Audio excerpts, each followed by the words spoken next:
Well, good evening. I'm Steve Buck, Chair of the Department of Psychology here at the University of Washington. Welcome to this evening's lecture. This series is presented by the College of Arts and Sciences and the UW Alumni Association and is funded by a generous endowment from Professor Alan L. Edwards, who worked at the University of Washington Psychology Department for nearly 50 years. The topics in this series are about research serving humanity. The contributions of the faculty members profiled here, both from the University of Washington and from other institutions around the world, provide us with tools to improve the lives of many.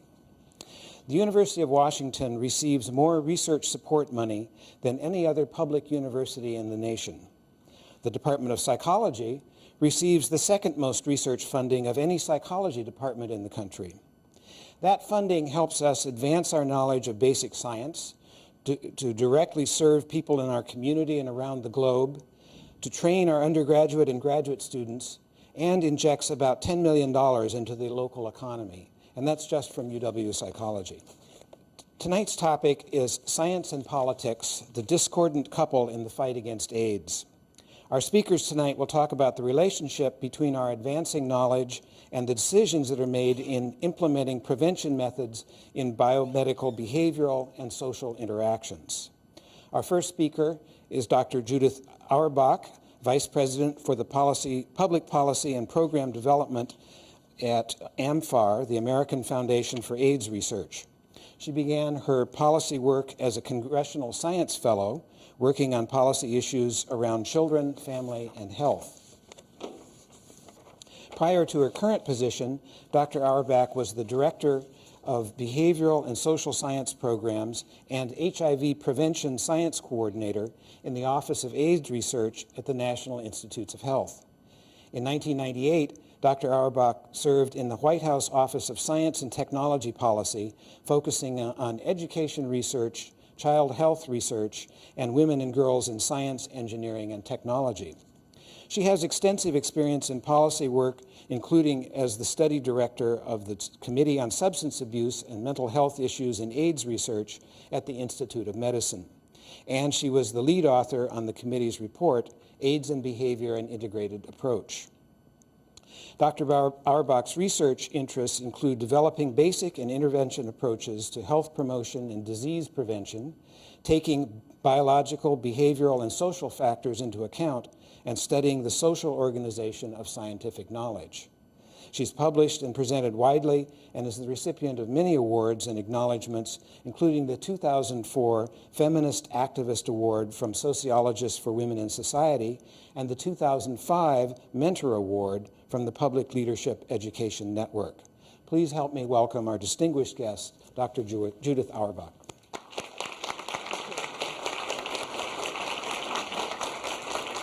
Thank you very much, Steve. I'd like to first thank Steve Buck, Jane Simone, and Anne-Marie Kause and others at the University of Washington for inviting me to come here and participate in this very important lecture series. I'm quite pleased to be here. I'd like to begin with a disclaimer, the reasons of which might be obvious once I start talking. Given the remarks that I'm about to make, it's important to note that the views expressed here are my own and not necessarily those of my employer, AMFAR, the Foundation for AIDS Research. Over the past 20 years, research and practice have demonstrated the efficacy of a range of biomedical, behavioral, and social interventions for preventing transmission and acquisition of HIV infection. And where these interventions have been applied and made available on a meaningful scale, we've seen significant impact on reduced HIV infection rates in a number of communities around the world. In addition to having many effective interventions already in our arsenal, a wide range of promising approaches currently are being developed and tested by HIV prevention scientists all over the world, including many people here at the University of Washington. But at the same time this promising research is being pursued, we are witnessing the erosion of support for the implementation of already proven interventions in some circles. Decisions about which preventive interventions to implement in any locale are, of course, influenced by considerations of local cultures, resources, infrastructure, and capacity. But it's generally accepted among the domestic and international HIV/AIDS community that the starting point must be selecting interventions for which there is solid evidence of efficacy or effectiveness. Unfortunately, in recent years, support for evidence-based approaches has in some instances been superseded by the imposition of ideological and political agendas, chiefly by the U.S. government and its allies in Congress.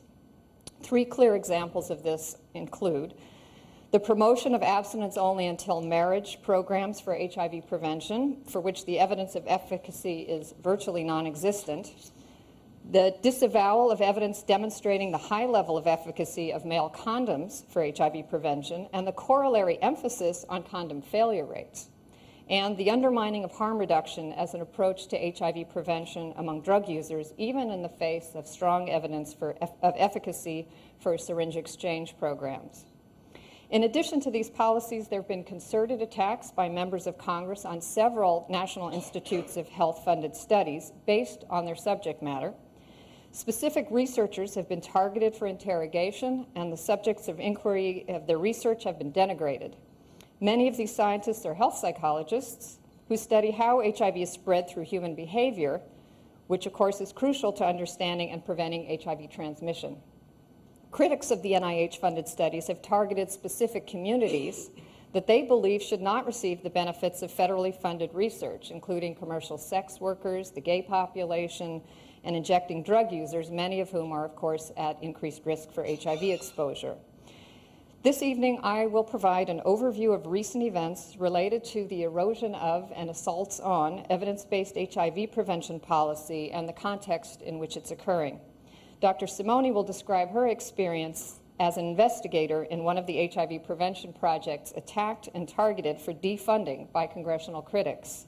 We both will address the implications of the growing influence of politics and ideology on HIV and related public health research. As societies become ever more complex and technology-driven, the role of science in policymaking has become more significant, as can be seen by this quote from the first President Bush.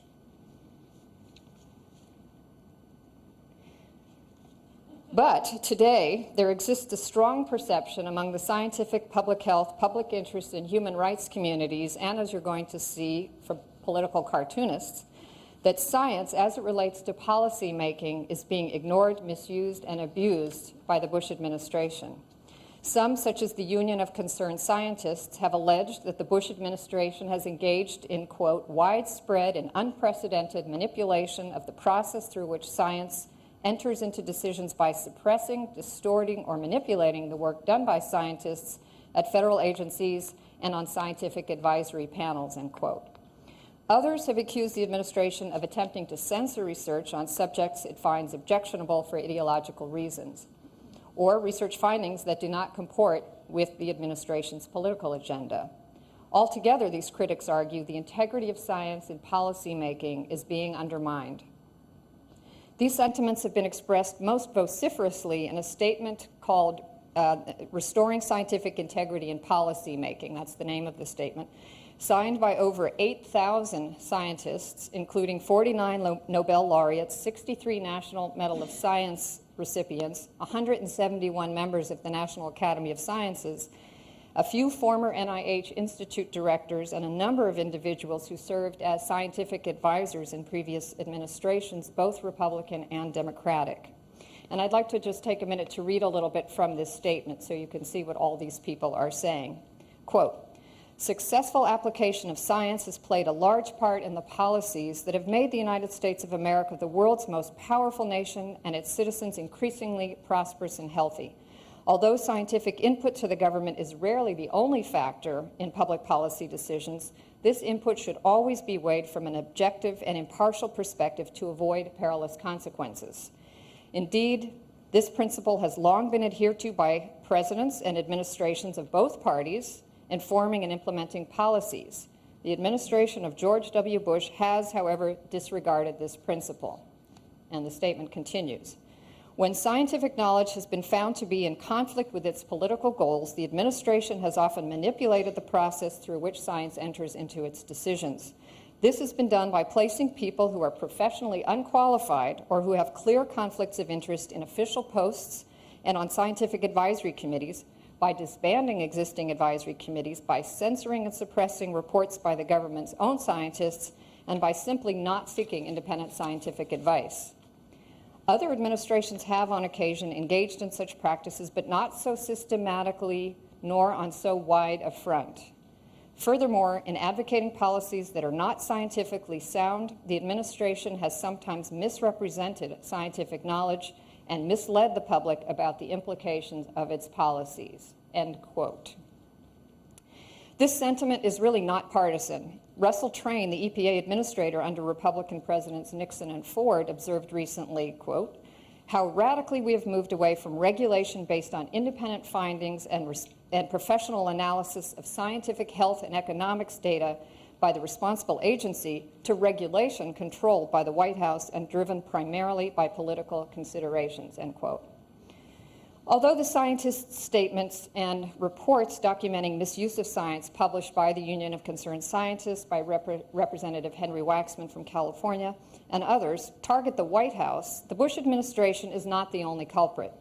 A number of members of Congress who have also been involved in the growing politicization of science and assaults on evidence-based policy in the realm of public health. These members of Congress and the administration are deeply influenced by their allies in non-governmental organizations and think tanks and in the corporate sector.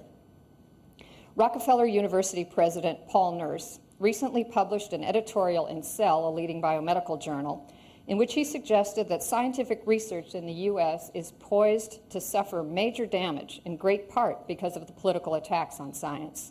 He asserted that the Bush administration, quote, apparently supported by certain influential sections of society, has shown little respect for or understanding of science and has instead sought to undermine scientists, end quote. Nurse expressed concern about what he perceives as a deliberate confusion of science to create uncertainty and misunderstanding among the public. As a result, he said, quote, the dialogue between scientists and the public, which is critical to our earning their trust and confidence, is being eroded by polarizing debates in the media and the confrontation and combative approach taken by some politicians. Since the Enlightenment, science has been based on respect, openness, rationalism, and objectivity, and it is being damaged by a political environment that does not share these values. Though science remains strong, it is under siege in the U.S., and unless this trend is corrected, it will suffer damage that will have repercussions well beyond the scientific community, end quote. So what exactly is going on to provoke such statements from so many renowned scientists?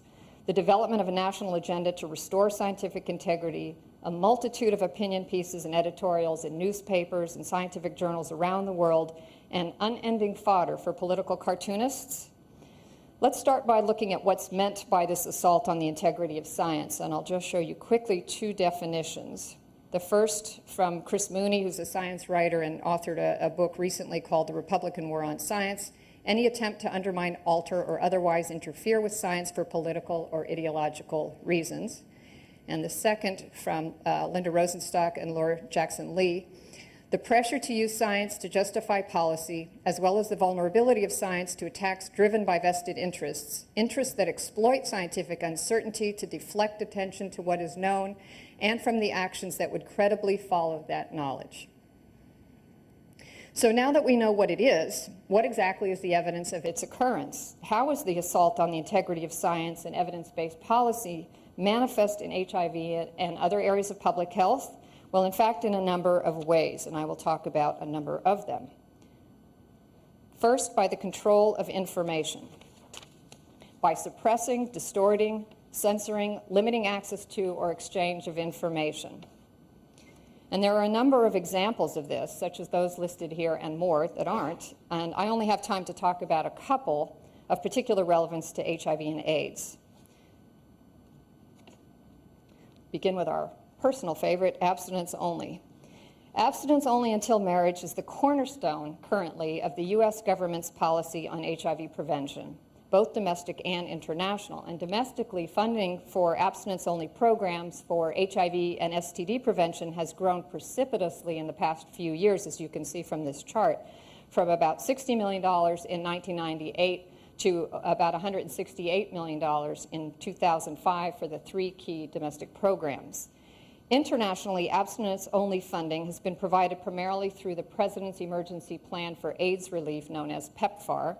The red bar is the important one to look at in particular. That's the newer program and has received increasing funding over the years and has the most control. I'm going to tell you a little bit about what these programs involve. The three different colored bars represent the three key domestic programs that fund abstinence-only, chiefly through the states. The red bar in particular, is a newer program that is the most problematic to folks who are concerned about this and has received a huge increase in funding over the years. So as I was mentioning, that's just the domestic programs, and internationally, abstinence-only programs are funded chiefly through the President's Emergency Plan for AIDS Relief, which is known as PEPFAR, which was introduced just in 2003 to provide HIV prevention care and treatment services to 15 focused countries, chiefly in Africa. According to the legislation that authorized the creation of this program, at least 1/3 of all HIV prevention dollars allocated to these 15 recipient countries must be earmarked for abstinence-only programs. And of the over $91 million that was provided for prevention of sexual transmission of HIV during fiscal year 2004, $50.5 million, so over half, was allocated to these abstinence-only programs. Abstinence-only programs emphasize refraining from sexual intercourse until marriage as the safest choice to prevent teen pregnancy and sexually transmitted infections, including HIV. The primary objective of abstinence-only programs is to delay the onset of sexual intercourse until marriage by providing information, changing attitudes about sex, and improving decision-making skills among young people. Now, it's important for you as taxpayers to know that federally funded abstinence programs in the United States must have, and these are requirements for these programs, must have as their, quote, exclusive purpose teaching the social, psychological, and health gains to be realized by abstaining from sexual activity, and must teach that a mutually faithful monogamous relationship in the context of marriage is the expected standard of human sexual activity, and that sexual activity outside the context of marriage is likely to have harmful psychological and physical effects, among other requirements. And that's in the small print down there, or it may not be, but it's in the small print of the guidance. These programs also are prohibited from talking about contraception or STD prevention technology, specifically condoms, except in reference to their failure rates. Abstinence only until marriage is not an evidence-based strategy and has no proven efficacy.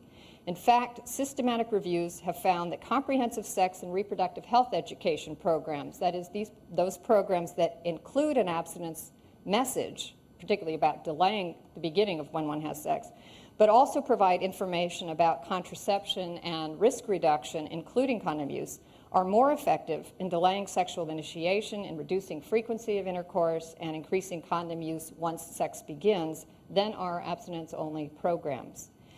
Data from the National Longitudinal Study of Adolescent Health, which is known as AdHealth, found that those who had signed pledges to remain a virgin until marriage were significantly more likely to delay their first vaginal sex than those who did not.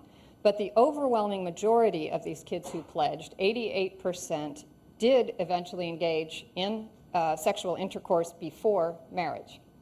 They also had similar STD rates as non-pledgers, despite the fact that pledgers transition to first sex later, have less cumulative exposure, fewer partners, and lower levels of non-monogamous partnerships.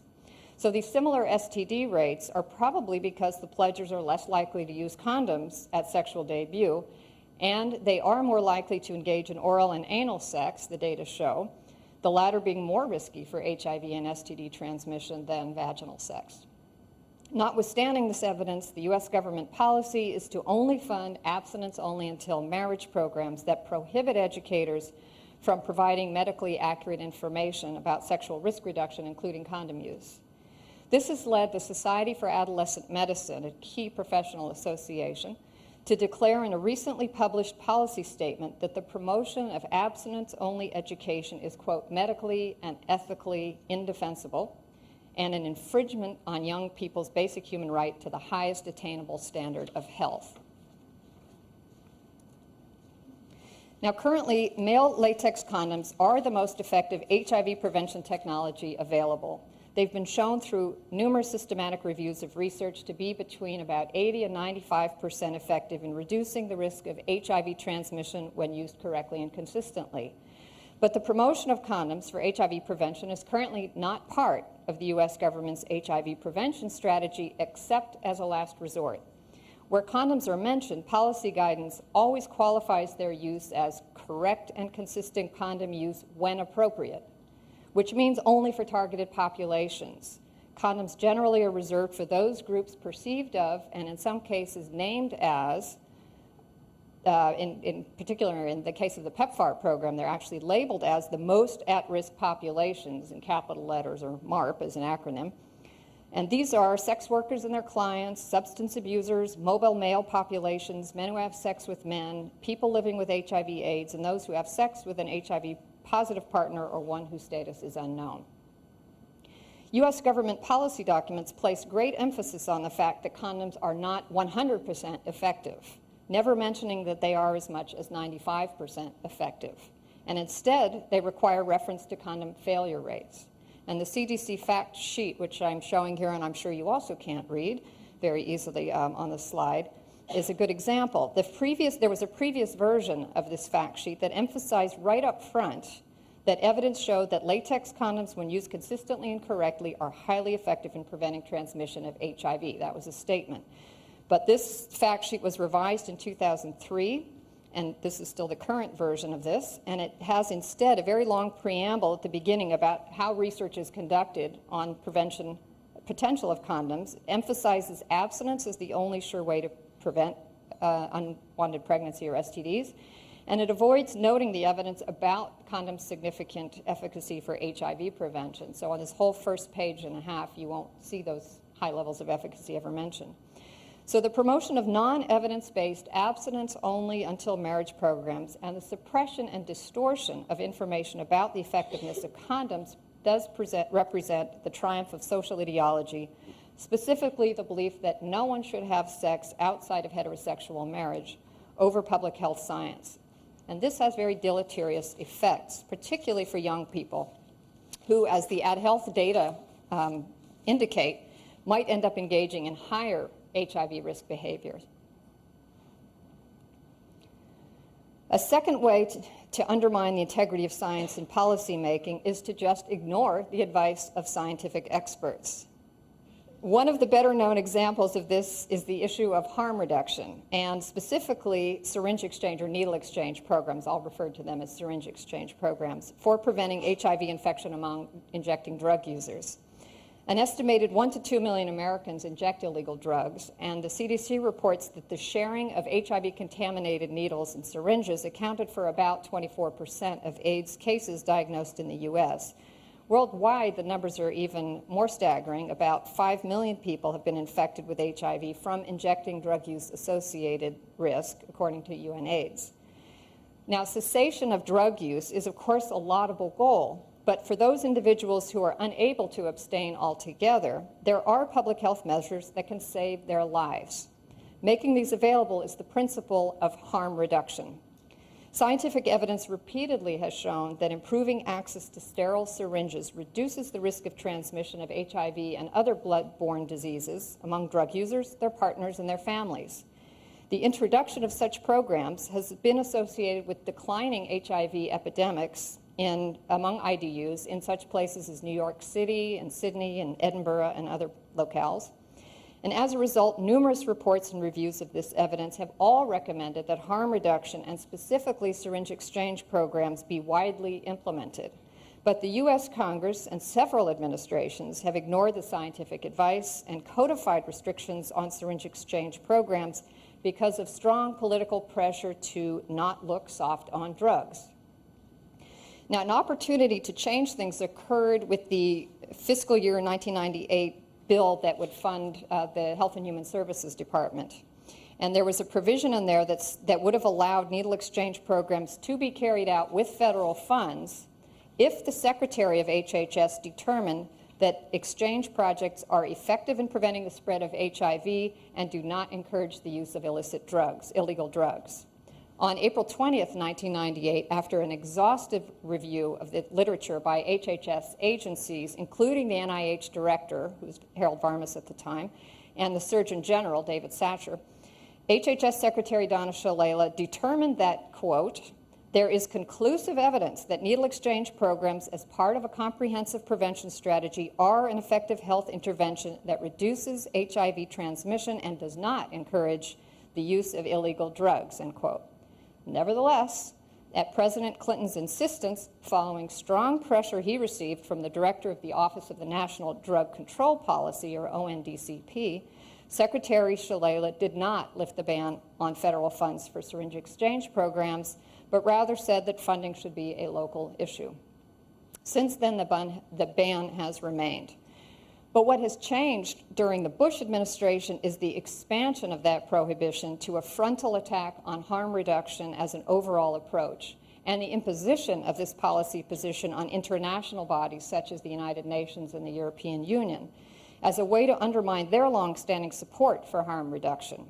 And this was evidenced in a recent correspondence from the U.S. Office of the National Drug Control Policy to the UN's Office of Drug Policy and the European Union's equivalent, asking them to remove references to harm reduction from various policy and guidance documents and even from meeting agendas. Just as the promotion of abstinence-only education and the denigration of condom efficacy stem from an absolutist ideology about sex, the attack on harm reduction stems from an equally absolutist ideology about drug use. The argument is that, regardless of their disease prevention potential, making condoms and sterile syringes available will encourage wrong behaviors, and therefore it's better to withhold them from people. A second example of ignoring advice of scientific experts is not actually HIV specific, but it's important and it's really quite well known, so I'd like to say a little bit about it. In December 2003, a joint meeting of two independent FDA, Food and Drug Administration, scientific advisory groups voted 23-4 to recommend that emergency contraception, also known as Plan B, be approved for over-the-counter sales. So this would mean that a doctor's prescription would not be required. This recommendation languished, and in May 2004, the acting director of the relevant FDA center rejected it, as well as many earlier ones from his own scientific staff, and declared the drug not approvable for non-prescription use, non-prescription status. Instead, he proposed considering what's called dual status, so over-the-counter availability for adult women and by prescription only for minors. The ostensible grounds were that there were insufficient data on whether Plan B could be used safely by adolescent girls 14 to 16 years without medical supervision. The Advisory Council, though, had reviewed all medical literature and heard lots of testimony and had never heard any concerns about this. The product was considered, in fact, the safest reviewed in many years by that committee. Plus, according to the Deputy Director of the Office of New Drugs, quote, there are no age-related marketing restrictions for any FDA-approved contraceptives, and FDA has not required any pediatric studies for contraceptives in the past, end quote. The acting director's decision to reject the advice of the Advisory Council and the FDA staff followed an aggressive campaign to block Plan B's approval by a number of conservative lawmakers, 49 of whom wrote a letter to President Bush asking the White House to get involved. In a clear attempt to supersede FDA's authority, the lawmakers argued that Plan B was a form of abortion, when in fact it operates like other modes of contraception. Proponents of Plan B, including FDA staff scientists, argued that making emergency contraception or Plan B available would in fact obviate the need for abortion, as it would prevent unintended pregnancy in the first place. But having cast the Plan B decision within the realm of abortion, the lawmakers were able to ensure the triumph of politics over science. Former FDA officials told the New York Times that they could not remember a single instance when someone in the acting director's position actively ignored both the Advisory Council's and the scientific staff's recommendations. After much delay and following significant pressure from certain senators, including Senators Clinton and Murray, and women's health groups, the FDA Commissioner, Lester Crawford, promised to make a final decision about over-the-counter approval of emergency contraception for adult women. But in the end, on August 26, 2005, so just last August, he announced that he was delaying the decision indefinitely, which was in effect making a decision to not approve Plan B. 5 days later, on August 31st, Dr. Susan Wood, the director of the Office of Women's Health at the FDA, resigned publicly in protest over the agency's ignoring of both internal and external scientific advice on an important women's health issue. Soon thereafter, as it turned out, Lester Crawford resigned as FDA commissioner, but a clear reason was never given. So as both of these examples show, the advice of scientific experts both within and outside of the federal government increasingly is being ignored and overruled by ideological and political considerations. A third way to erode the integrity of science is to just assault and restrict the researchers. For example, by targeting scientists for defunding, subjecting them to repeated audits, or interrogating their work during congressional hearings. And this clip is a letter to the editor related to such a case of some climate scientists being hauled into Congress to explain their science and defend their findings that suggested that humans are in part responsible for global warming. And this assault and restriction also happens by imposing severe restrictions on scientific meeting attendance by federal scientists. And I don't have time to talk about that example, but I'm happy to tell you about it later if you're interested. In the past few years, there have been a spate of attempts by a few members of Congress to defund specific grants that already have been peer-reviewed and awarded through the NIH, the National Institutes of Health. Most of these studies are, in fact, behavioral and social science projects related to HIV prevention and to mental health. The first such assault occurred in the summer of 2003 when Representative Pat Toomey, a Republican from Pennsylvania, introduced an amendment to the bill that would fund the NIH in fiscal year 2004 to effectively defund 4 grants that already had been peer-reviewed and awarded. All of the grants were for behavioral research, and 3 out of 4 related to sexual behavior. The studies were an analysis of longitudinal data set of older males to examine sexual behavior and its impact on their quality of life, a project on drug use and HIV-related behaviors among Asian female commercial sex workers in San Francisco to inform the design of preventive interventions for them, a survey of American Indian and Alaska Native lesbian, gay, bisexual, transgendered, and two-spirited populations at risk for multiple health problems, and a study of the role of mood or emotions in sexual risk-taking. And Jane Simone will be providing more details about the Toomey Amendment, as her study with Dr. Karina Walters was one of the 4 targeted. So I'm just going to say a little bit about it. The amendment seemed to come out of nowhere and provoked spirited debate. In the end, the amendment was defeated by only 2 votes, 212 to 210, with some Republicans crossing party lines to vote against it, chiefly because of its abrogation of the NIH peer review system. Following the vote, Representative Toomey said, quote, "I don't think these projects pass the common sense test. They seem silly to me to study the practices of Asian female prostitutes in San Francisco, or a study on the mental health of transgender and bisexual Native Americans and those of two spirits, whatever that is. This kind of thing just doesn't make sense for our tax dollars," end quote.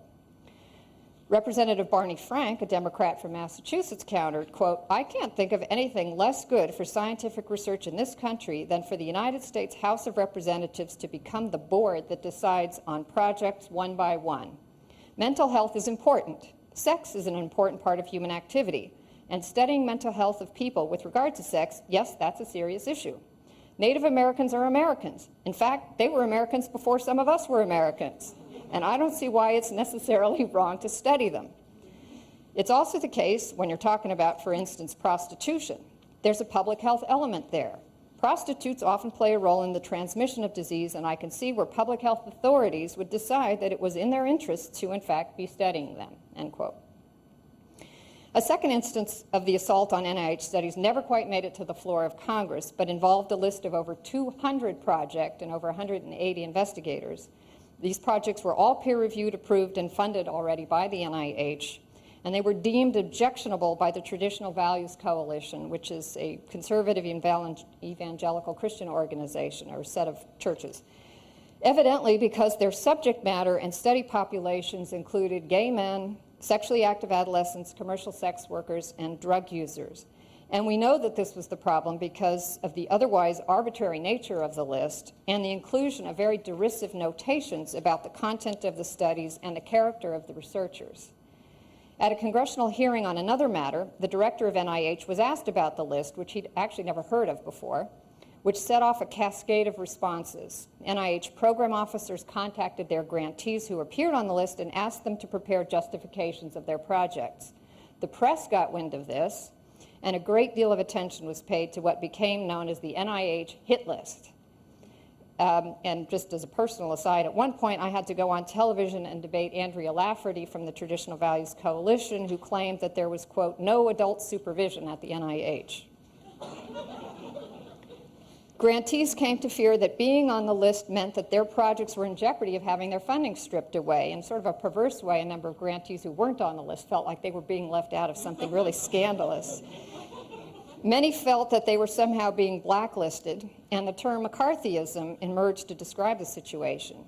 Probably because of the significant response and outcry from the broad scientific community, HIV/AIDS organizations, and the media, nothing official ever happened with the list, but in combination with the Toomey Amendment, it had a chilling effect on AIDS behavioral researchers, as Dr. Simone will undoubtedly further describe. A third instance involved an amendment, again to the bill that funds the NIH, but this time in 2005, by Representative Randy Neugebauer. I think he says Neugebauer, but I learned German when I was ninth grade, so I say Neugebauer. Republican from Texas, to ban funding of 2 NIMH-supported studies that he thought fell, quote, outside the mission set by NIMH, National Institute of Mental Health, which is part of NIH. One dealt with visual perception in pigeons, and the other was a study of how psychological traits contribute to successful marriages. Representative Neugebauer, who's a real estate developer from the Lubbock area, stated that the studies didn't deserve NIMH funding because they don't contribute to finding cures for Alzheimer's, autism, or other serious mental disorders. It's a long story why he went after these particular studies, but the overall issue is that a congressperson again, attempted to upend the NIH peer review process. Now, NIMH's mandate is not limited to applied research towards cures for serious mental illnesses, as I think many people here know. Rather, the Institute always has had as part of its mission support for basic behavioral and social research related to mental health and mental well-being generally. An editorial about the Neugebauer Amendment in Nature Neuroscience said, quote, it has long been recognized by policymakers in all fields of science that no one can predict where the next breakthrough is going to come from. It therefore makes sense to fund basic research broadly, and given the reality of limited funds, it's the task of peer review panels to select the most promising among proposed projects. The idea that a real estate developer would make a final judgment on the scientific merits of specific NIMH projects is as bizarre as it would be to suggest that NIMH scientists ought to determine the amount of tax money assigned to their coffers. Neugebauer may believe he is on a crusade against wasteful spending at NIMH, but his amendments ridicule science and respectable scientists, and most importantly, they represent an outright attack on the peer review process, end quote. The Neugebauer Amendment did pass the House initially, but it died in the House-Senate conference. Soon after the House action, Dr. Elias Zerhouni, the NIH director, and who, by the way, is a Republican appointee, released a statement saying the amendment, quote, undermines the historical strength of American science, the peer review process. Defunding meritorious grants on the floor of the Congress is unjustified scientific censorship, end quote. A final way to erode the integrity of science is to rig the process. And we see this happening in 2 key ways. By tinkering with agency advisory councils and by vesting undue authority in political appointees who lack appropriate credentials, and I'll just talk about the first. All institute and centers at the NIH have advisory councils, external advisory councils comprised of scientific experts, practitioners, and patient advocates who served for fixed terms. When membership expire, usually the director of the relevant institute or center proposes replacements to the Secretary of Health and Human Services, who by law actually makes the appointments. In previous administrations, HHS secretaries generally deferred to the judgment of the institute directors and approved their slate of nominees. But under the Bush administration, this is no longer the case.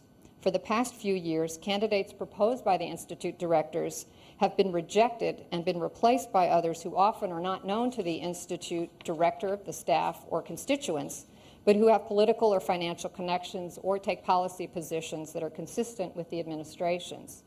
Just as one example, over the course of 3 years, 2001 to 2003, the director of the Fogarty International Center, one of the NIH institutes and centers, proposed 26 candidates for the advisory council over that 3-year period.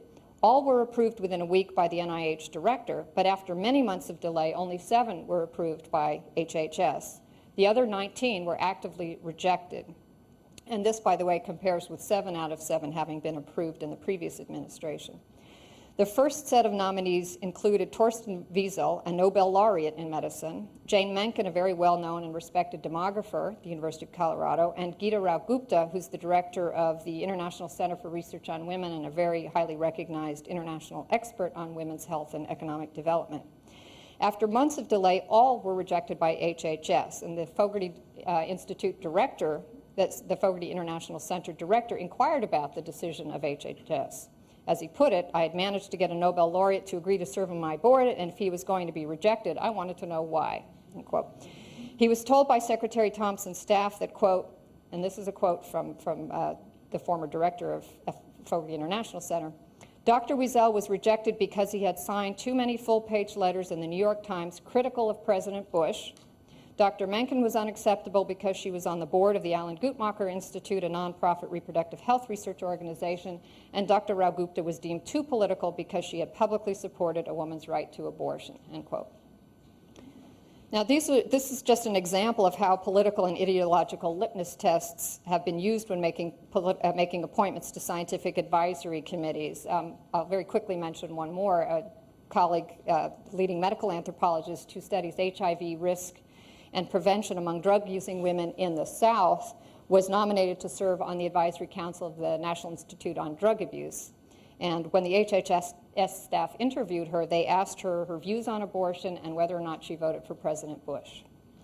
So again, these are examples of how political and ideological litmus tests have been used when making these kinds of appointments, and they're really an attempt to rig the process of science policy making. So now that you've heard a bit about what is happening, it's a fair question to ask why it's occurring. And chiefly it has to do, sorry, I missed that slide. Chiefly it has to do with the current political landscape, and I have to run through this a little quickly, but we can talk more about it later if you'd like. Most significantly, the nature of the Bush administration, which is characterized by a couple of things: a strong commitment to the interest groups that are its base, social conservatives and corporate leaders, and a philosophy of governance that's come to be called unitary executive, which vests ultimate authority with the president and the executive branch to run the government as it sees fit, that is, to not consult with Congress nor concern itself with representativeness. This administration believes all government activities and communications must reflect the policy positions of the incumbent president. It does not recognize the independence of the civil service, and it vests undue authority with political appointees. David Baltimore is a Nobel Prize winner, outgoing president of the California Institute of Technology, and the president-elect of the AAAS, the American Association for the Advancement of Sciences, just spoke at the AAAS annual meeting last week and attributed the Bush administration's approach to science to this philosophy, that is, the unitary executive, saying that it opens the way for, quote, an exertion of executive hegemony over science, end quote. Now, these are harsh words for someone who's considered by many to be one of America's most preeminent scientists. At the same time as we see a consolidation of power in the executive branch, we also have a legislative branch with Republican majorities in both houses and an increasing number of religious and social conservatives as members. The current leadership in the House and the Senate shares and reinforces the administration's philosophy of governance. It locks out the minority party and minority voices actively, and it does not indulge dissension within its own party. So this has resulted in increased partisanship and conflict in Congress, in which all critiques and complaints by Democrats, the minority party, are reduced to political partisanship or sour grapes. The assault on the integrity of science and the erosion of evidence-based policy, though, is also affected by the culture of science itself. The scientific community is not used to having to defend its core principles and practices, particularly to the non-scientific world. The intensity of the assault has stunned and outraged the scientific community, which is not used to the kinds of abrogations of scientific integrity that it now is witnessing. Scientists, as you know, generally try to stay out of politics to underscore the impartiality of their research, and they are therefore unprepared to fight back in the political arena. Indeed, they still can't believe that they have to. When scientists have complained, they are often accused of either partisanship themselves or of being spoiled pointy heads feeding off the public trough, just trying to defend their own pork. Now, there are some very serious implications of the assault on the integrity of science and the erosion of evidence-based public health policy. And these include real effects on public health safety and the environment. For example, STD and pregnancy rates among young people who are not provided medically accurate prevention intervention, or increased IDU-related HIV epidemics where the implementation of syringe exchange programs are not allowed. There's confusion among the public about what's known and not known and about scientific consensus, and not everybody can be an expert about everything. There's an erosion of public trust in science and research, in scientific professionals, and in government. We're seeing the demoralization of government scientists. There are disincentives now for young scientists to enter the field and to embark on government science careers, which of course decreases the notion of public service as well. And it diminishes the capacity of the federal science agencies to do the work that taxpayers want them to do and to advance everyone's health and well-being.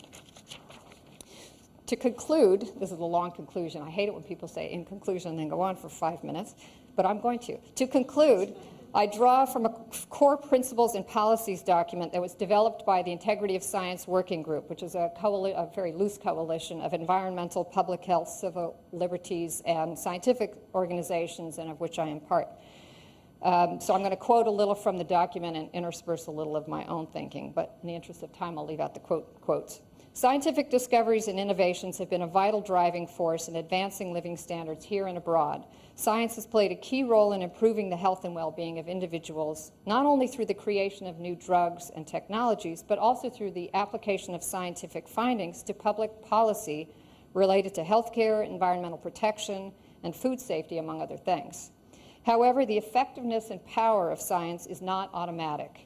It depends on adherence to fundamental principles in its pursuit and application. These principles include objectivity, to the extent possible, use of rigorous research methods, peer review, transparency and disclosure of methodology that enables replication of findings, disclosure of potential biases and conflicts of interest, and openness to the possibility that new evidence can overturn existing hypotheses. As social scientists perhaps appreciate best, scientific research inevitably is influenced by researchers' personal beliefs, investment in a certain hypothesis, social and cultural factors, and financial considerations.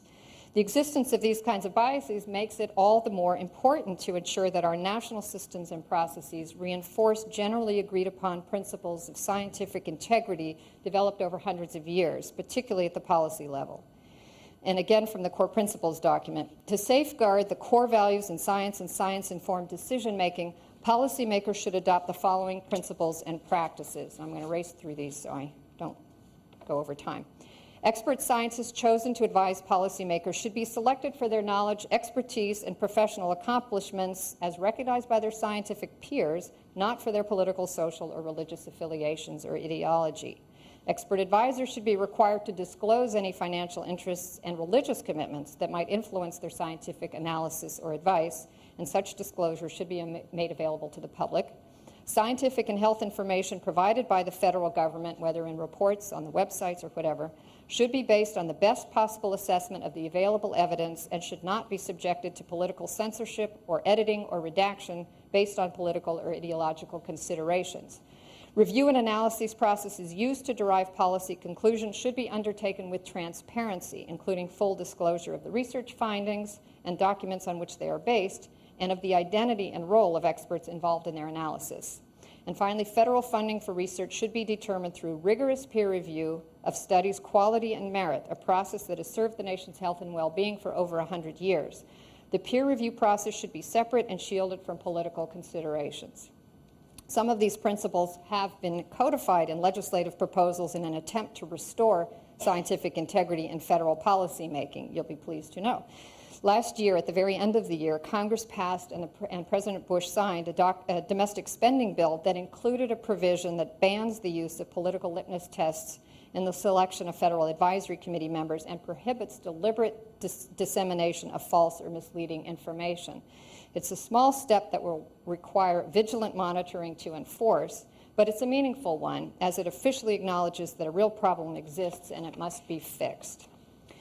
Safeguarding fundamental scientific principles and practices is crucial to assuring continued advances that will produce future benefit from knowledge generation and innovation for all people equally. It is also central to preserving two core principles on which American democracy is founded: representative democracy and separation of church and state. Both of these are intended to ensure governance for the greater good and freedom from tyranny. And with acknowledgments to people who have helped me prepare for this presentation, and finally, this will be quick, but we can bring it up later if you want, a list of some websites where you can find more information about all of this. Thank you very much for your time and attention.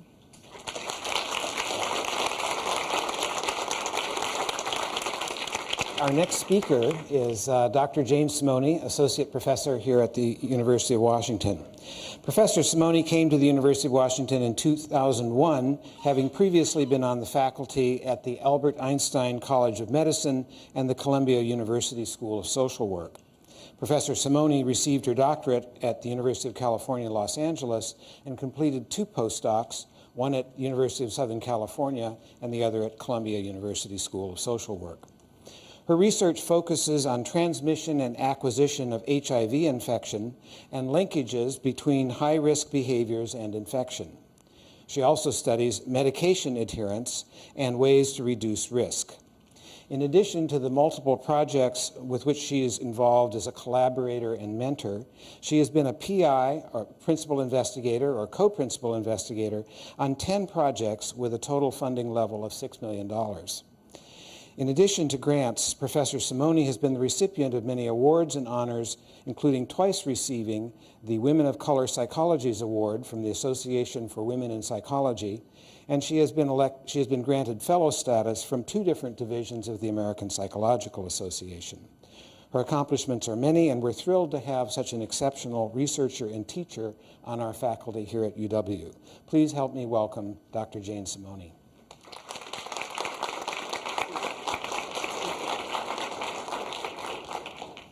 Thank you, Steve. Judy provided an excellent overview of the context of science and politics, and what I'm going to do is talk about a case study, my personal experience in this struggle. So today I'll talk a little bit about the terminology of Two Spirits, show some photographs of the faces of the community. A lot of people don't think they know any Two-Spirit Native Americans. I'll talk about how the project began, talk a little bit about the congressional vote, and then describe the actual honor project, giving a background and rationale for why we started it, elaborate our study aims, and if I have time, even talk about some of the preliminary findings that we have. Two-Spirit terminology. Traditional Native communities embraced more than 2 genders, not just male and female. For example, biological males might have adopted the dress and social roles that were typically associated with females, and they were not denigrated. In fact, they were often assigned high status and ceremonial positions. There were tribal specific words for these individuals, such as winkte. With colonization and Christian missionary movement, this binary and exclusive heterosexual system was enforced. The term Two-Spirit, then, has been adopted by the GLBT, the gay, lesbian, bisexual, and transgender Native community only recently. And I should note it's not accepted by all tribes and all individuals. And it allows contemporary Native LGBTs to align with this ancestral and ceremonial status that they had, while at the same time resisting the white hegemony. So I'm just going to show some photographs, some of our friends from off the internet of the Two-Spirit community, which includes young Native men, young women, families, some of the elders in the community who identify as Two-Spirit. There's a large activist contingent in the Two-Spirit community, both in urban and rural settings such as this. These are some individuals marching in the Gay Pride Parade in San Francisco. The casually dressed Two-Spirits, women and men, and more ceremonial, in their ceremonial dress. On this side of the screen is a Two-Spirit man dressed in a traditional female attire, and 2 Two-Spirit women dressed in ribbon dresses, are typically worn by men. again, in more ceremonial attire. This time on the right, a man in traditional male's attire and female. So let me tell you a little bit about our project. It was in response to the NIH program announcement that said they want to fund research on behavioral, social, mental health, and substance abuse research with diverse populations. So we submitted an application called Health Survey of Two-Spirit Native Americans. I should point out at this time they were telling us, probably don't mention the G or the L word in the title. So we thought that we're hiding this pretty well by calling it a Health Survey of Two-Spirit Native Americans. I'm a co-PI in the project. Professor Karina Walters in social work here at the University of Washington, who's here tonight, is a PI on the project. We did well. We scored highly on the first round of reviews, and the project was funded. About a year and a half later, however, we got a call from a project officer. Apparently, Congress was recognizing our research. I was excited at this prospect. I had been waiting years for congressional recognition of my work. But apparently, when Congress recognizes your research in an attempt to defund the study in the middle of the project, it's not the kind of experience I was hoping for. You heard Judy Auerbach tell you a little bit about this Toomey Amendment. And the rationale, they said, was a little more sophisticated than perhaps it had been in the past. They didn't just say, we hate Indians, gay people shouldn't be funded. Well, that came later. But the official rationale was this research reflects only intellectual curiosity on the part of the individual investigator. It wasn't an NIH priority, that is. We need to outsource these sexuality-based studies to the private sector, perhaps in India or something. And the scientific merit, we're careful not to question the scientific merit, but perhaps taxpayers should not pay for studies like this. And Toomey from the floor, you saw this quote from Judy. Did you read some of this? Who thinks to step off? They want to do this sort of research. They can do it privately and not with taxpayer dollars. I simply want to make the point that there's so many far more important, very real diseases that are affecting real people. And that is what could be done with this kind of money. This is what it could be used for. I just don't understand how we can justify spending taxpayer money on a study of American Indian GLBT two-spirited and their psychological problems. Other representatives chimed in, since I do not know that we can identify people who benefit from this taxpayer money, as if two-spirited Americans weren't taxpayers, being spent on these grants, I do not know. We should be eradicating these horrible diseases that ruin families, ruin individual lives, rather than grants that benefit no one we can identify. It really speaks to the invisibility of the community. And again, from the floor of the House of Representatives, the question we need to have answered is not whether this is scientifically based or reviewed. Remember, it's the carefully chosen words. But is it proper for the taxpayers to fund? I would suggest that there's a lot of funding available out there from people like Larry Flynt or others. But we should not ask the American taxpayers to fund this. Get Hustler magazine publisher, Larry Flynt, to pay for it.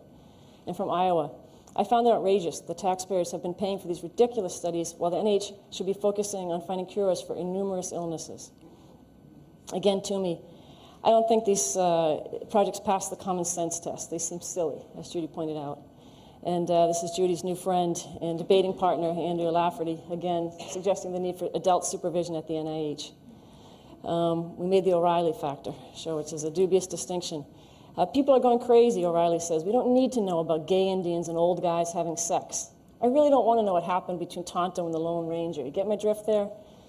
Representative Anthony Weiner, you know, I'm not the least bit interested in sex between gay Indians either, but I'm not sure that's the point. And he's supposed to be defending the study. I'm asking you, what potentially can come of this? I have no idea. Why? I'm glad Barney Frank was on one of these shows. Why do you need gay Indians? Yes, but Bill, you know what? Well, it's just not that gay Indians. Transgender and Indians two spirits, whatever that means. On the Scarborough Report. And what if we told you that your government is wasting your hard-earned money on frivolous sex studies, like studying homosexual patterns of American Indians? You're about to enter Scarborough country, no passport required, no federally funded gay Eskimo studies allowed. Do we really need your tax dollars going to study Eskimo transvestites? Do the feds really need a database of gay Eskimos or lesbian Cherokees? It just doesn't matter. In response, we worked with organizations such as the American Psychological Association to give some kind of talking points for people trying to defend the grants. We mentioned that the amendment set a dangerous precedent for the political interference in the peer review process that currently guides all the federally funded scientific research. We said that scientists can only conduct their research in a stable atmosphere where the rules are not rewritten after the fact or after the funding. And the language used to justify the amendments grossly misrepresented the purpose and the substance of the studies for defunding. We also noted that all the studies met the specific federal guidelines released by the NIH and other federal agencies. Three of the 4 studies in the amendment target research on vulnerable, understudied minority communities, and that 3 of the 4 studies targeted for defunding fit with President Bush's global health effort to eliminate the spread of HIV/AIDS. The outcome, as Judy said, was barely did not pass. And later, Representative Pickering said that he issued a statement that he mistakenly voted against the amendment. He wished he had voted the other way. I don't know if he thought that would make him look more favorably or less favorably in the public's eye. But Director of NIH, Dr. Zahuni, defended the study specifically and said this was the first attempt ever to study a stigmatized community, the relationship of 2 spirits within the culture of tribal culture. He also lauded the peer review system in his defense of the grants, confirming that behavioral and social science research is important. And he gave a specific strong defense of behavioral and social science research on sex, saying that he personally reviewed the entire portfolio of sexual behavior grants last year and felt confident that they had strong public significance. It would be irresponsible for, he said, not to fund sexual behavior research that could curb the spread of STDs. So what was all the hoopla about? Let me tell you a little bit about the health survey of Two-Spirit Native Americans. We called it the Honor Project, honoring our nations, our relations. And this is some of the artwork, the original artwork that was done for the project by the same artist who's being exhibited out here in the hallway, actually. The Honor Project, Two-Spirit Health Study, was funded by the NIMH and involved 7 studies in which we're recruiting individuals: Seattle, Tacoma, San Francisco, Oakland, Los Angeles, Minneapolis, St. Paul, Tulsa, Oklahoma City, New York City, and Denver. We'll finish the qualitative interview component with over 60 Two-Spirit community leaders, and we're involved now about halfway through the 400 survey interviews in this 5-year project.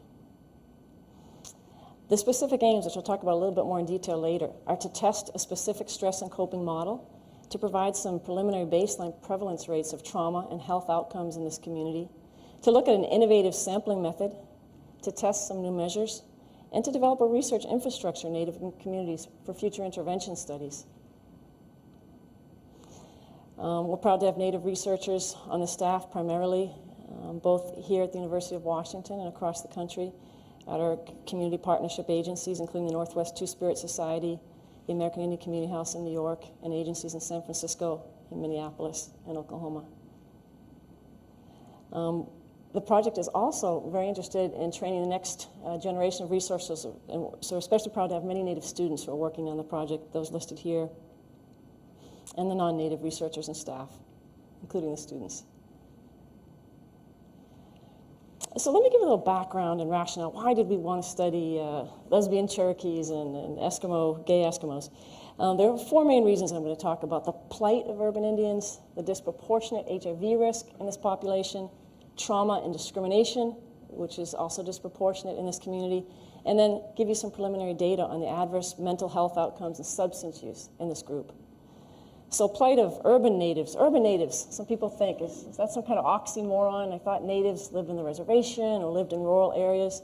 But in fact, over half of Native Americans live off the reservation now, with 65% living in urban communities and cities.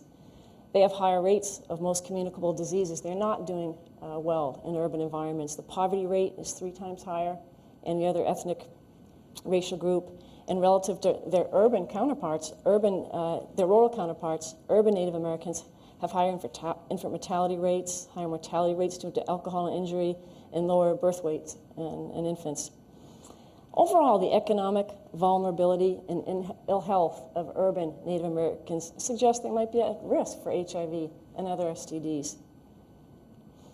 Looking specifically at HIV in the Native community, when you look at the absolute numbers of Native Americans diagnosed with AIDS, they're much smaller compared to other ethnic groups. But what we need to focus on is a geometric rise in the number of AIDS cases in the Native community, and also the fact that it's a very small community. And the number of Natives diagnosed with AIDS has grown more rapidly than in any other ethnic group, increasing almost 800% from 1990 to 1999.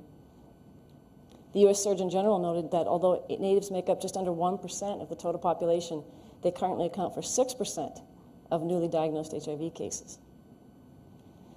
And looking specifically at American Indians who are diagnosed with HIV, who is most at risk? Well, we found that 73% were Native American Two-Spirit men. So you can see here men who have sex with men are 56% of the new diagnoses, where men who have sex with men, so the two-spirit or gay men, and those who use IDU, injection drug use, are 17%. So overall, 73% are two-spirit men. Another reason why we thought it was important to focus on this population. And I can't talk about the surveillance data without pointing out that there are vast problems with underrepresentation and underreporting of Native Americans in these data. In fact, we reviewed national studies on HIV seroprevalence and counseling and testing, and found that none of them really categorize by American Indian ethnic group. A lot of times, American Indians are diagnosed as, or are written down as a different ethnic group, such as Mexican American or Latino. There's a lack of comprehensive Indian Health Service tracking of Native Americans, and there's really an over-reliance on total number of cases, rather than, I said, looking at the proportion of cases or the geometric increase in cases. So let's look specifically then at Native American two-spirit men's risk for HIV. Again, why did we do this grant? Why did we think this was important to group to look at? So here's some data we had from New York City, where we have men who have sex with men, these are two-spirit men, and other men in the sample. The ones that are starred are significant. So in every single risk factor here, men who have sex with men are more at risk for potentially acquiring HIV in terms of unprotected sex, sex with strangers, sex with an HIV-positive individual, or having sex with someone who is an injection drug user. There really is a particularly vulnerable population. And then we looked at the partners, or sexual partners of these men, again, comparing the men who have sex with men to the other men. And those that are starred are significantly different. So having more likely to have sex with a gay man, with a casual, not a steady partner, with someone they didn't know well, with strangers, with someone who has HIV, 30% versus none of the other men, and had injected illegal drugs, 5 times the rate. Then we looked at the prevalence in our own research. We couldn't believe, given these data, that what the CDC was saying about the number of people with AIDS was accurate, and we were frankly astounded at the rates we were seeing. In a community powwow sample, this is like going to a family picnic, seeing 2% of people are HIV positive. In 2 studies, and these range from 2 to 17%, in their samples, particularly of two-spirit men, the rates were 10% and 17%. There are places in Africa that don't have this kind of prevalence of HIV. We can only hope that we're in some kind of particularly risky subgroup, but as I'll tell you about our sampling methods, we don't think that's the case. Trauma and discrimination disproportionately experienced by Native American two-spirits, and I want to talk about 3 particular types: historical trauma, discrimination, and microaggressions, and then some data on physical and sexual assault. Again, these data point to the vulnerability of this population and the reason we focused on them in this grant. So historical trauma, what's historical trauma? Collective and cumulative emotional wounding that results from catastrophes. This was first observed in people and children of the Holocaust. So the Holocaust literature was some of the first to look at the idea that something could have happened to your ancestors and that this would somehow affect you. And it's often discounted in clinical communities. In our themes from our qualitative data, our focus group, we noticed particular examples of events that could lead to historical trauma in our population. These are some of the relocation of American Indians in the 19th century from their traditional communities out into reservations. The gifts from the U.S. government of smallpox-laden blankets to the Mandans. And then, of course, the chain of massacres. These weren't Indian wars. These are massacres, including killing women and children that happened in the 19th centuries. And I'll give you a little look at some of the history. You will do well to inoculate the Indians with smallpox by means of blankets, as well as to try every other method that can serve to extirpate this execrable race. I should be very glad your scheme for hunting them down by dogs could take effect. Kill and scalp all, little and big. Nits make lice. Environmental trauma is also something that's perpetrated on American Indian populations. It's particularly painful because of the land, the physical Mother Earth is such a part of the spiritual well-being of Native Americans. And these are just some examples of the environmental trauma that they've endured.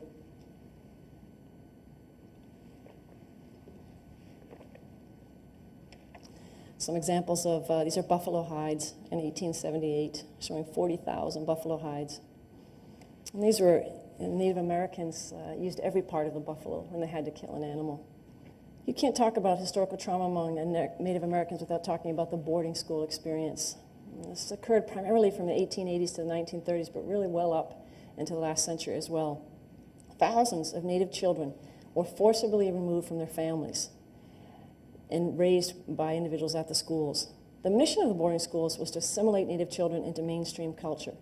They were forced to learn English, had their hair cut, and were not allowed to practice their traditional ways.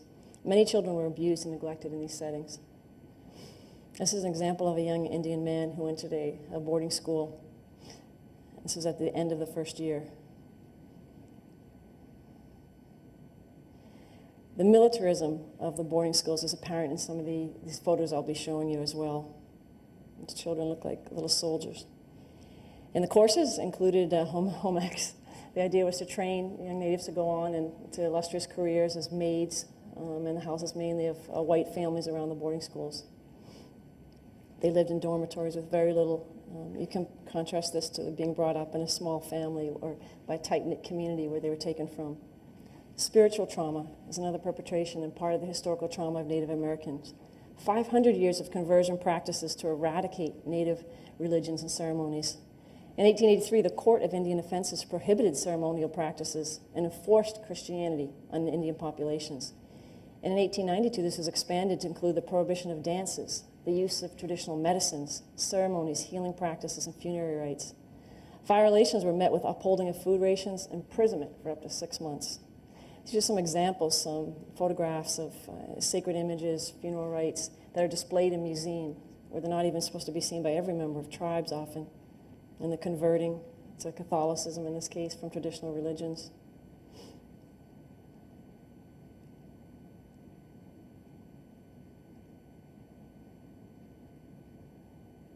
Discrimination for Two-Spirit American Indians involves a type of double jeopardy. On one hand, they have racism they experience in the gay and lesbian communities, which are mainly non-Native. So there's an objectification, an eroticization, and I'll show you some more images reflecting that. They aren't admitted to gay communities, gay bars, ask for multiple pieces of identification as a way to keep them out of the community. And they're basically invisible in a lot of LGBT settings. But on the other hand, when they hang out in their Native communities, they run into homophobia and heterosexism. There's a denial that Two-Spirits even exist, and a denial of sacred history of Two-Spirit role in communities. Same-sex relations are seen as kind of a white thing. They're shunned, kicked out, harassed out of communities or ceremonies. There's avoidance of the topic, and there's cultural beliefs that same-sex relations are sinful, immoral, or against traditions. A lot of Native Americans experience microaggressions as well, and these are not the catastrophic historical traumas we just talked about, but they can be just as debilitating in some ways. These are everyday injustices and daily hassles, such as the appropriation of cultural and spiritual customs, like some of the New Age practices do. There's a romanticization and eroticization of images, as well as invisibility, which we saw reflected in some of the quotes on the House of Representatives floor. In terms of assault and violence, there's limited evidence that suggests Two-Spirit individuals at a higher risk for trauma than heterosexual counterparts. And these assaults assume many forms, from avoidance to verbal assault to outright murder. And lesbians, LGBTs of color, are more likely to be victimized in gay-identified settings than their white counterparts are. We did a preliminary study on Two-Spirit bias experiences. Again, this was in New York, and we found a disproportionately high rate of violence among the Two-Spirit Native Americans compared to the non-Native gay and lesbian people. 3 times the rate of physical assault, 3 times the rate of assault with a deadly weapon, and 30% had been sexually assaulted. On our sample, again, these are gay Natives. We looked at lifetime assault. We have men who have sex with men and other men, hugely disproportionate rates among the Two-Spirit men. These are all Natives. So 45% have been sexually assaulted, 45% by a non-spouse or partner. Physical assault was just as high, and sexual and physical abuse by a partner was about 1 in 10. When we look at assault experiences in terms of childhood physical abuse, again, we see the same findings, double the rates among Two-Spirit individuals. And when we look at another indicator, number of historically traumatic events experienced by the Two-Spirit Native Americans, you see differences for the parents, grandparents, great-great-grandparents in terms of the number of events that they have experienced. We also have some preliminary data on adverse mental health outcomes and substance use. You can imagine with these levels of trauma, both historically and day-to-day in terms of microaggressions that there might be some impact on substance use and mental health. Again, we're comparing Two-Spirit Native Americans with heterosexual American Indians, and we see higher rates of mental health treatment ever, 87% of the Two-Spirits, 52% the heterosexuals. A general inventory of symptomatology, psychopathology, was higher among Two-Spirits than heterosexual Indians. Anxiety index, post-traumatic stress symptoms, again, higher in the Two-Spirit Native Americans than their heterosexual counterparts. Substance use also, I think, exemplifies some of the stress that Two-Spirit Native Americans are feeling. And what we see here are differences between the Two-Spirits and heterosexual Indians in terms of the age they first drank, 12 and 14. Drinking to improve social skills or manage mood tension was higher among the Two-Spirits. And have ever used any illicit drug was very high in Two-Spirit populations, almost 8 out of 10. In summary, then, these prior findings as rationale for the study show significantly high rates of traumatic stress and abuse, significant differences between heterosexual and Two-Spirits with respect to child abuse, historical trauma, and mental health indicators like anxiety, depression, and PTSD, and early onset of alcohol use, drinking styles, and lifetime illicit drug use. Overall, our preliminary findings showed us that there is perhaps a triangle of risk consisting of trauma, alcohol and other drug use, and sexual risk that exists for American Indians in general, with the Two-Spirit population having a very high level of stress exposure and subsequent health problems. I'll tell you a little bit more about our study aims. First, we're trying to model a new stress and coping paradigm for American Indians. In terms of trauma, and this has been done for other populations. Stress and coping is a very widely studied framework in a lot of mental health research. But you can see here we're trying to really make it specific to Native Americans. So we're including things. A lot of the trauma research focuses on events such as rape or exposure to an event like Katrina, a physical catastrophe. But here we're looking at historical trauma, microaggressions, things that we're not seeing in other stress and coping studies. We're looking at cultural buffers such as identity, traditional health practices, and we're looking at mental health outcomes, including a colonial trauma response. We're looking at innovative sampling strategies. I'll summarize this quickly. It's basically hard to get a representative sample, a random sample of Native American Two-Spirits. So we're doing our best by interviewing a representative sample of the leaders in the community and then asking them to tell us about their friends, going to their friends, asking them to tell us about their friends, and going on and on in waves to try to get deep into the community and not just get the first people who volunteer for the studies. In terms of measures, we're trying to develop a measure of historical trauma, one for microaggressions, and one for this concept of colonial trauma response. And I'll give you a couple examples of each of these. So historical trauma events. We ask these for the individual participant as well as what they can respond as well as they know in terms of their family members. Things like, have you ever had native healing or spiritual practices outlawed or stopped? Have you ever been forced not to speak your language? This may have happened in a boarding school, for instance. Were they ever adopted or placed into foster care with non-natives? Almost 1 of 5 in our sample had been. Removed and placed into a boarding school, 15%. Experiencing some of the environmental trauma that we talked about, 16%. Forcibly removed from their homes, and on and on. In terms of microaggressions, we asked our participants in New York City again, in your lifetime, how much have you been distressed by being told by a non-native person that he or she was an Indian in a past life, or that their grandmother was a Cherokee princess? Some of you may have said that. Now you know that it's experienced as a stressor to Native Americans. Or being told by non-natives how they wished they were Indian too. Or being told by non-natives they felt a spiritual connection to Indian people. Being told they were paranoid by non-Indians. Being told how lucky they were to be Indian. In terms of colonial trauma response, the traumatized individual unites with the collective and historical sense of injustice and trauma. We heard a lecture last week about PTSD, which in a lot of ways is reflects an individualistic orientation. So people have a specific trauma, and they have mental health outcomes based or because of the experience of this trauma. This is very different what we're trying to get at. American Indians who feel a trauma and have an outcome based on other people's vicarious experience of historical trauma and contemporary manifestations of that trauma.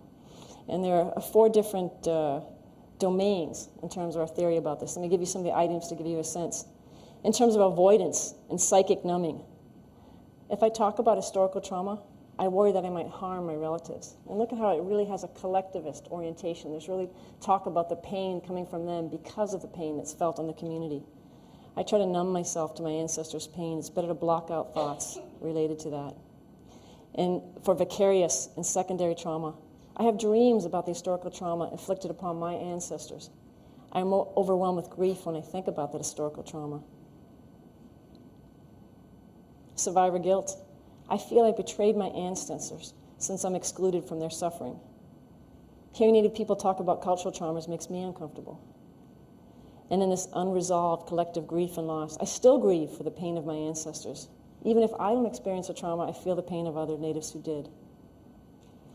And we hypothesize that this historical trauma and microaggressions are related and that they contribute to colonial trauma response and that these in turn relate to post-traumatic stress disorder. And we have some preliminary data to support these relationships.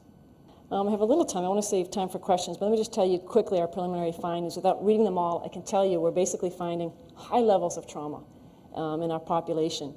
In terms of traumatic events, we get slightly higher levels for women compared to men in our preliminary study, such as sexual assault by a family member, 83% by a female, 34% for males, about 1 in 3 in a non-native population.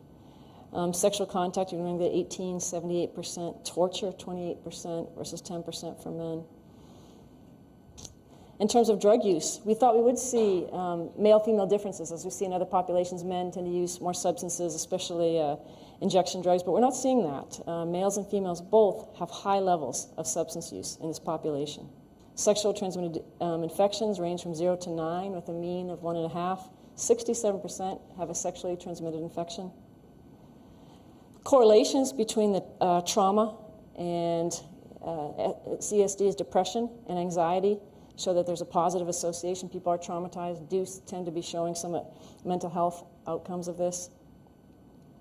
And I want to end then with some qualitative findings. These are some quotes from the actual Two-Spirit women in our sample. We did a study looking at the experiences of 5 women, and I think these quotes really capture and really frame the discussion. We started out with some discussion from the House, talking with Congress people who talked about Native Americans as if they didn't exist, as if they were invisible, as if they didn't count, and talking about them solely in terms of their sexuality. Well, here was a study in which it was defined by a woman's Two-Spirit identity, and I want you to hear what they said about themselves. Being Two-Spirit kind of goes beyond my sexuality. I'm attracted to women, prefer to be with a woman, but it's also more about who I am as a person. There's a spiritual side that I just can't find words for. I believe there have always been roles for us, and I believe that each nation has had names for people like us, and it was just a way of life. We didn't have to explain who we were. We didn't have to justify our existence. We were just who we were, part of our community and part of our village. And I'm going to close, really close, with just one slide, talking about some way to, especially I think about the next generation of researchers when I talk about these things. It's most important to follow the data in terms of population need and risk. I see a lot of young students and investigators afraid to go in certain areas because they think it might not be politically palatable. But we found with our study, even though we did come close to being defunded, we had really strong empirical evidence for the population that we were studying. And as the second point mentions, to avoid criticism, be especially scientifically rigorous. There are many studies that don't have the sophisticated sampling frame that we do, and they're not criticized. But we find when we talk about this community, we have to be extra rigorous in terms of our sampling methods, in terms of our methodology. And then finally, political whims come and go, and they're certainly not unique to one political party. I think both parties, we can find examples of Democrats and Republicans having some examples of this tension between science and politics. And they do come and go. Ironically, though, we're almost defunded by Congress. The PI for the Two-Spirit project recently was testified before Congress on the emergent health issues related to American Indians and HIV. So there you go. Thank you.